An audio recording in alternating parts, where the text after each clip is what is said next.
صارت تسمى فلسطين. سيدتي أستحق لأنك سيدتي أستحق الحياة. It was really an honor being part of the Mahmoud Darwish event in terms of who Mahmoud Darwish was as a cultural icon, as it meant to Palestine, literature, just within the kind of political and literary imagination of Palestinians. One of the first pieces that I think hit home for me called I Come From There by Mahmoud Darwish. I read a poem by Mahmoud Darwish called I Come From There.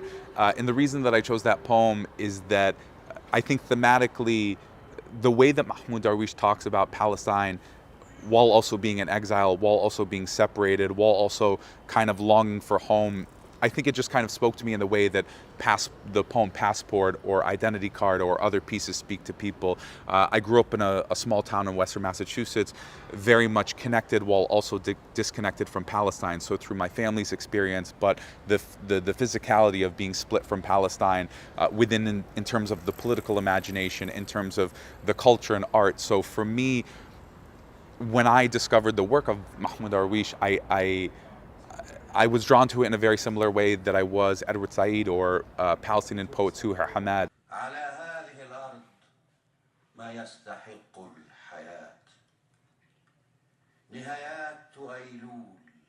If you look towards South Africa, Black Lives Matter today, the South, North Ireland, and on, I think that artistic struggle has always been part of these movements, whether it's anti-colonial struggles, revolutionary movements, civil rights struggles. And I think that particularly as the way that resistance poets have been situated on the question of Palestine, it's always been part of the fabric of our being. And so to see so many poets take the stage talking about different topics, from women's issues to Yemen to, seeing people incorporate elements of sadness and funniness and humor to the basic political realities that are affecting people today, to the history of Palestine, to me was a really great connection in a really great experience. A lot of times you take to the stage as a poet alone and you're showcasing your work, which is important, but I think it's critical that we give platforms to younger poets, to newer poets, to people that are just kind of imagining their creativity in a way that I don't.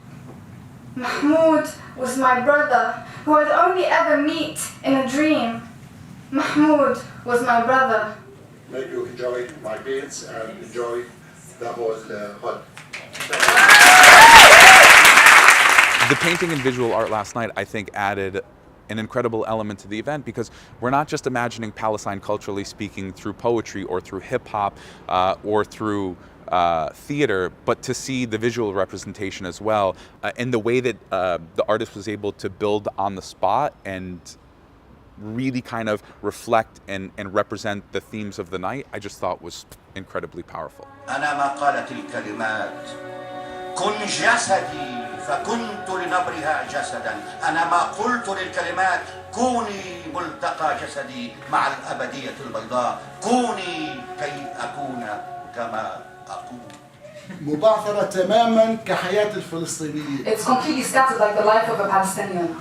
مبعثرة تماما كحياة درويش. It's scattered completely like the life of Mahmoud Darwish. دعوني أقلبها. So please allow me to flip it upside down so it can be clearer. So.